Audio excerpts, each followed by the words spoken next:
Spoiler alert, Gotham City hates Batman, hates him. And do you know how I know that? Because I've been stuck in traffic before. This dude is blowing up tunnels and parking structures, treating the city streets like his own personal monster truck rally.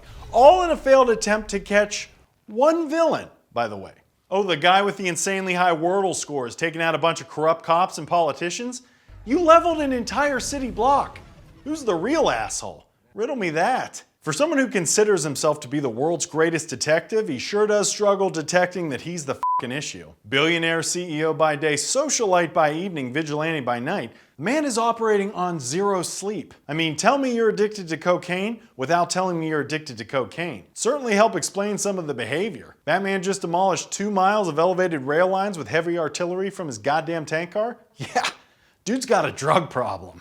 I mean, he's coked out of his mind. Bruce Wayne might be generous, but his biggest contribution to Gotham is turning his mental health problem into the entire city's mental health problem. You can really tell Batman is a billionaire because he has zero idea how local government works. Couldn't give a shit about the dark nightmare he just created for the city auditor. The real rooftop convo with Commissioner Gordon is about how Batman destroyed his son's charter school and now they have to do virtual learning for the foreseeable future. Who exactly is going to pay for this? Maybe short Ace Chemical stock in the morning when the market's open. But what?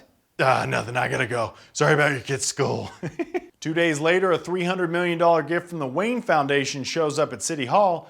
But of course, time is the most valuable currency. All the money in the world can't fix the fact that I'll never see my kids again because this unhinged lunatic just added 3 hours to my daily commute when he blew up the 6th Street Bridge and caused a 95-car pileup chasing after the Penguin, which could have all been prevented had he learn Spanish. Hey Batman, maybe instead of doom scrolling a bunch of Gotham panic blogs when you're dropping a deuce, you could download Duolingo, apply yourself, and learn another language. Good Lord, man, here's a promo code. Look, I understand your parents were brutally murdered in front of you and that gave you a superhero complex. But maybe try therapy or something. Because your behavior isn't just self-destructive, it's also destructive to like an entire major metropolitan area. Why not just move? Maybe take your talents to South Beach or something. Hell of a nightlife. Come to think of it, you kind of strike me as a Florida man with all the vehicles and batshit crazy weapons. Plus, no state income tax. You're gonna thrive down there. Score yourself some Marlins tickets. They're rebuilding. But I guess of all the irresponsible things to do with disgusting amounts of money, dressing up like a bat and hunting down psychopaths leaves a smaller carbon footprint than blasting yourself into space with William Shatner. Oh no, he didn't. That's right, Jeff. No one's safe.